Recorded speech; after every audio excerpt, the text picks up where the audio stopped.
நீ சூட்டும் பூவுக்காக நெடுங்கூந்தல் ஆடுது. நீ வைக்கும் பொட்டுக்காக நடுநெத்தி ஆடுது.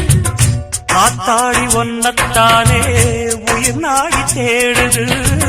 காவேரி எங்கே போகும் கடல் வந்து கூடுது. அந்திப் பொழுதில் தென்னங்கிளையில் தென்றல் கூத்தாட மையை எழுதி மஞ்சள் குருவி கையை கூத்தாட அடங்காத ஆசை கொண்டு நானும் போராட. உனக்கென பிறந்தவரை கட்டி பறந்தவ இவதான். என விட உனக்கு இங்கு மனசுக்கு பிடிச்சவ எவதான்.